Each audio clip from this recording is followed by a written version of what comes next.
कंगना रनौत अक्सर विवादों में घिरी ही रहती हैं। वो बेबाकी के साथ अपनी बात सबके सामने रखती हैं। और जब कोई इंसान इस तरीके से अपनी बात सबके सामने रखता है तो जाहिर सी बात है, कई लोगों को बुरा लगता है और कई लोगों को अच्छा लगता है। मतलब दोनों ही तरफ की बातें निकलकर सामने आती हैं। लेकिन हाल के दिनों में ये देखा गया है कि कुछ ज़्यादा ही आलोचना होने लगी है कंगना की। हालांकि कई मसलों को अगर हम सही तरीके से देखें, ध्यान से देखें, तो उनकी बात 100% सही रहती है। लेकिन वो इतनी कड़वी रहती है कि एक सभ्य समाज उस बात को मानने के लिए तैयार नहीं होता, और सिर्फ इसीलिए कई लोग उसकी आलोचना भी करते हैं। कंगना रनौत का पिछले दिनों ट्विटर अकाउंट सस्पेंड कर दिया गया। वहीं जब उन्होंने इसराइल के ऊपर अपनी बात रखी तो लोगों ने उनको ट्रोल करना शुरू कर दिया, जिसके जवाब में उन्होंने कहा कि वो सभी बापों की माँ है। इसको लेकर कई लोगों ने उनकी क्रिटिसिज्म भी किया कि भाई उनका बोलने का तरीका गलत है या ऐसा वैसा। लेकिन देखिए, सबका अपना एक लहजा होता है, अपना एक तरीका होता है। अगर आप उसको एक्सेप्ट नहीं कर सकते तो आप उसको इग्नोर कर सकते हैं।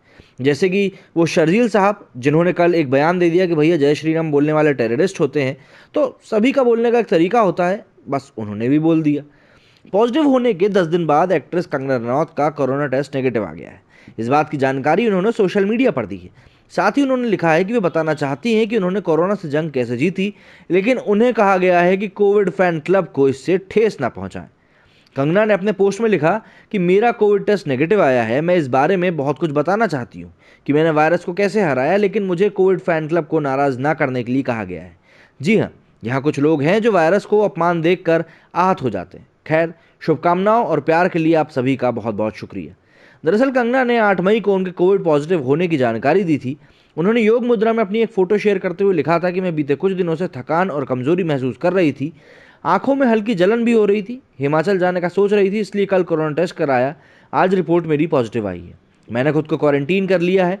मुझे कोई आइडिया नहीं था कि ये वायरस मेरे शरीर में पार्टी कर रहा है। अब मुझे पता चल गया है तो मैं इसे ध्वस्त कर दूंगी। अपने आप पर कोई शक्ति हावी ना होने दें। अगर आप डरेंगे तो ये आपको डराएगा। आइए इसे खत्म करें। कोविड-19 कुछ नहीं, सिर्फ थोड़े समय का फ्लू है। हर हर महादेव।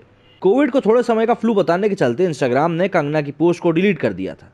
खुद कंगना ने इसकी जानकारी दी थी और सोशल मीडिया प्लेटफॉर्म पर तंज कसा था।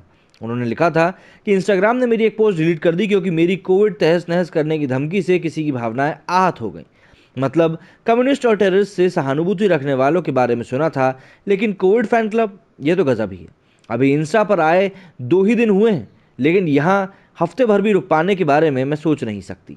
तो इस तरीके से उन्होंने अपनी बात तो शेयर करी थी, लेकिन साथ ही साथ ये बात भी बताई कि किस तरीके से उनको सोशल मीडिया पर बुली किया जा रहा है। और एक बार फिर से ये बहस बहुत ज़्यादा बढ़ गई है कि क्या हम लोग सोशल मीडिया प्लेटफॉर्म के लिए वेस्ट पर ही डिपेंड करते रहेंगे, या अब हमको ज़रूरत है वाकई में खुद के एक प्लेटफॉर्म की। जबकि हम देख रहे हैं कि किस कदर तरीके से सोशल मीडिया प्लेटफॉर्म्स के ऊपर भारतीय लोग एक्टिव रहते हैं। तभी तो इन लोगों को हमारा भारतीय मार्केट इतना ज़्यादा सही लगता है। पबजी बैन हो गया, करोड़ों का नुकसान हुआ, लेकिन उसके बाद उसने एक नए नाम के साथ एक गेम बनाकर भारत में दोबारा लॉन्च किया, जिससे कि भारतीय यूज़र बेस उससे छूट ना जाए। ज़रा सोचिए कितने करोड़ों अरबों रुपए इस चीज़ में इन्वॉल्व रहते हैं। तो क्या ऐसे में हम लोग एक भारतीय प्लेटफॉर्म का यूज़ नहीं कर सकते? सबसे बड़ी बात पूछने की यही है। मेरे इस वीडियो फिलहाल इतना ही। जय हिंद, जय भारत।